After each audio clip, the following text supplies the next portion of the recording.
Jeruusalemma mehed olid jahmunud ja panid imeks, öeldes, näe, eks need kõik, kes räägivad, ole galilealased. Nõnda kuulsime Apostlite tegude raamatus nelipüha sündmuse kirjeldusest. Nelipüha on muuhulgas ka sellise kuulamise ja mõistmise püha. Pühakirja lõpuosas Uues Testamendis kirjeldatud vaimu tulek jüngritele on vastandsündmus pühakirja alguses, esimeses Moosese raamatus olevale kirjeldusele Paabeli torni langemisest. Mäletame ehk seda muistset lugu, mis kõneleb, kuidas inimesed toona mõistsid üksteist ja ehitasid suurt torni sooviga, et see ulatuks taevasse, selleks, et nende nimi jääks alleks ja kõik võiksid pikka aega rääkida, millise uhke teoga on teie inimesed hakkama saanud. Tulemuseks oli aga see, et torni ehitus jäi pooleli ja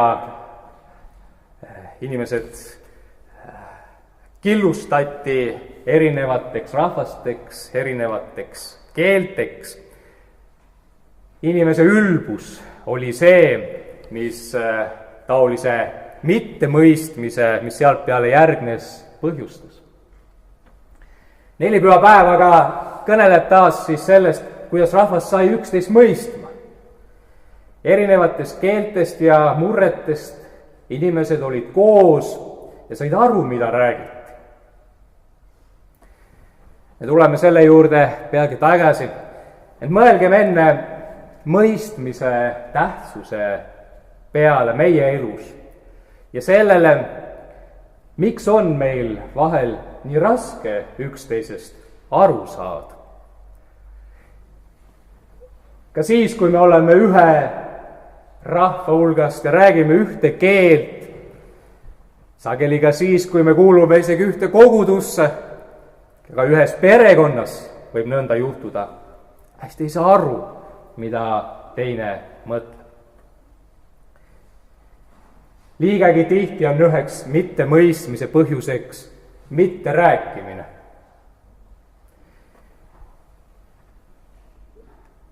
Jätame kõnelemata selle, mida tõeliselt mõtleme ja tunneme.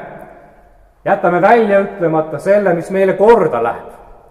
Sees pakitseb ja ei anna rahu, aga kuidagi ära rääkida ka ei taha või ei oska. Jätame kuulamata, kui keegi teine räägib. Ei küsi, mida sa mõtled, miks sa nõnda mõtled. Ja siis läheme sellise kergema vastupanu teed, tehes iseeneses järeldusi, esmamulje või kusagilt kaasa saadud arvamuste pinnalt. Ja tulemuseks ei ole mõistmine, vaid vääriti mõistmine. Üksteisega kõnelemine ja rääkimine, oma mõtete jagamine, teise mõtete ärakuulamine on oluline, et jõuda ühisele siis arusaamisele olulistes küsimustes. Ja teine ehk sage väljakutse on üksteisest mööda rääkimine.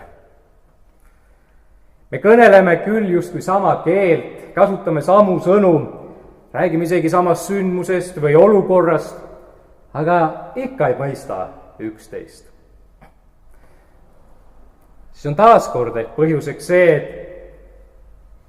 et me ei ole valmis teist alati lõpuni ära kuulama. Ei ole valmis oma seisukohta muutma või sellest lahti laskma, asetama end korrakski teise positsioonile. See on nii raske. Eriti, kui sa tead iseeneses või sul on selline, et sa arvad, et sa tead, et teise seisukoht on vale, see ei saa kuidagi olla õige, aga ka siis vaadata tema pilgu läbi olukorda. See on oluline, et jõuaksime üksteisele lähemale. Me ei pea nõustuma alati üksteise väidetega ja arusaamadega, küll aga peaksime suutma mõista, miks teine on ühel või teisel positsioonil. Me ei pea aktsepteerima erinevaid ideoloogiaid või arusaama, küll aga peame aktsepteerima erinevaid inimesi. Võib-olla suurim eksimus, mida me siin teeme, on see, et me samastame sageli inimese tema arvamusega, tema mõtetega, tema ideedega. Ja kui need meile ei sobi, siis tõukame ka inimese. Ehk on see just see suurim tragöödia, mida Paabeli torni jutustus keelte segamisest inimkonna hetkeolukorra kirjelduseks meile annab. Üksteise mittemõistmine viib inimeste kaugenemisele üksteisest. Inimesed jäävad üksi. Inimesed kogevad, et neid hüljatakse. Lihtsalt sellepärast, et neist ei saada aru. Mis toimus aga nelipühapäeval? Milline muutus seal aset leidis? Meile öeldakse, et inimesed hakkasid mõistma üksteist, aru saama. Need erinevad keeled, murded, mida mõisteti, need on ka kui sümbolid. See näitab, et inimesed jõudsid mingisugusele ühisele taipamisele. Tähelepanuväärne on see, et Jeruusalemmas koos olnud inimesed imestasid eriliselt selle üle, et need, kes kõnelevad, on galilealased. Ja ometi me saame neist aru. Galilea on üks maakond Põhja-Iisraelis, mis asus toona maa keskusest Jeruusalemmast, siis sellest viimaselgi ajal palju kõneldud kuulsast Iisraeli siis sellest ideoloogilisest või sisulisest pealinnast asus kaugel see Galilea, nii geograafiliselt kui mentaalselt. Meie mõistes võime öelda, et see oli umbes nagu Setumaa Tallinnast. Seal kõneldi ka erinevat keelt sellest keelemurdest, mida Jeruusalemmas räägiti. Johannese evangeeliumis öeldakse, et kui Jeesus oli vangistatud ja Peetrus teda salaja järgis ja tahtis näha, kuhu ta viiakse, siis tunti Peetrus ära selle järgi, kuidas ta kõneles. Ahah, see on galilealane. Kui galilealane tegi suu lahti, siis said kõik teada, kust ta pärit on. Kuid Galilea oli eriline veel ka selle poolest, et ta asus ka vaimses mõttes Jeruusalemmast eemal. Juba alates 8. sajandist enne Kristust oli see piirkond kuulunud võõrvõimudele. See oli kujundanud sealset rahvast teistsuguseks, isegi ka etniliselt teistsuguseks, kui asusid lõuna pool või kui elasid lõuna pool asunud juudid. Lisaks oli see ümbritsetud pagan rahvastega 3 küljest ja seegi jättis oma mõju sealsele vaimsusele ja viisile, kuidas asjadest aru saadi.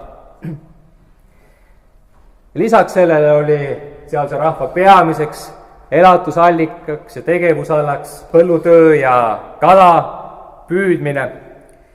Nii olid need inimesed keskusest vaadates väga teistsugused. Imelikud, neid peeti ka rumalateks, väga lihtsateks, veidrateks inimesteks.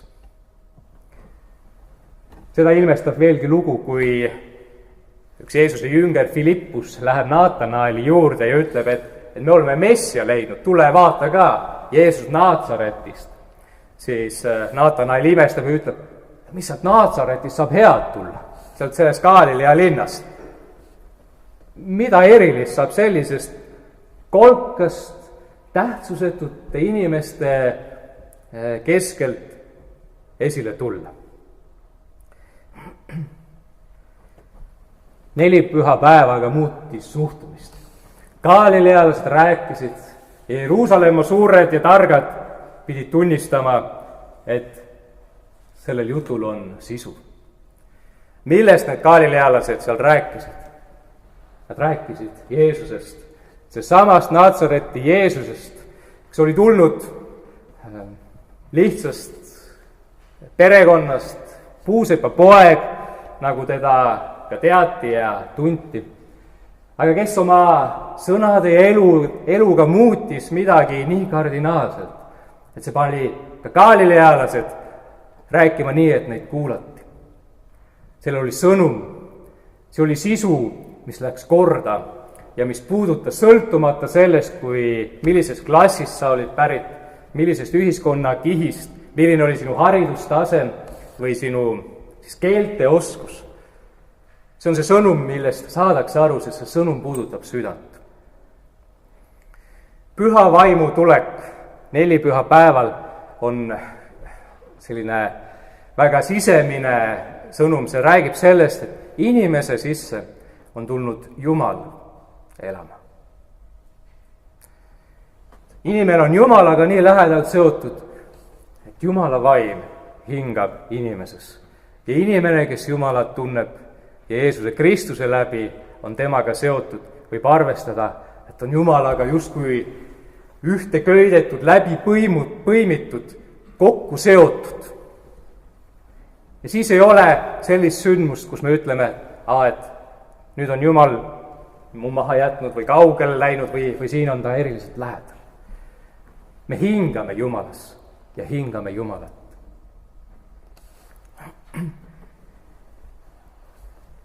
Nii on 4 pühapäev, eriline päev mõelda oma tõotuste peale, oma usu peale, oma usutunnistuse peale, millega me pole enamus, kes me siin oleme kord seisnud ka altari ees, andnud oma leeripühal selle kinnituse, ma usun. Me pole alati mitte kõigest täpselt aru saades, mida see usutunnistus siis endast sisaldab ja mida see usk kõik kaasa toob. Ja vahel võib-olla on jäänud kõlama ka mõni selline kahtlus või kõhklus, et kas see, mida ristiusk mulle taolisel moel pakub või mida kirikul mulle on pakkuda, kas see on kõik see, millega ma saan alati ilmtingimata nõus olla?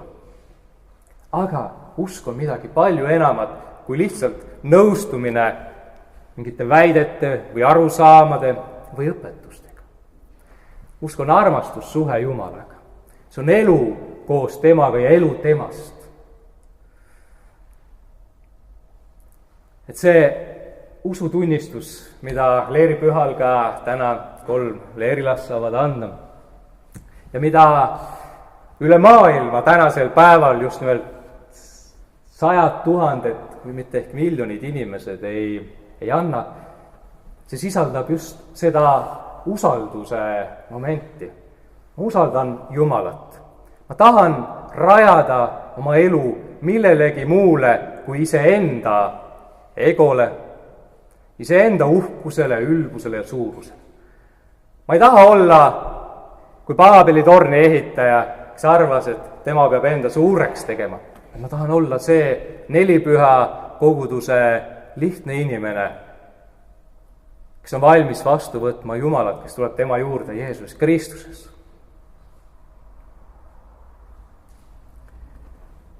Martin Luther kirjutab väikese katekismuses, kommenteerides apostliku usutunnistust, et mina usun, et ma ei saa omaenda arust või jõust Jeesusesse Kristusesse oma issandasse uskuda või tema juurde tulla, vaid püha vaim on mind evangeeliumi läbi kutsunud, mind oma andidega valgustanud.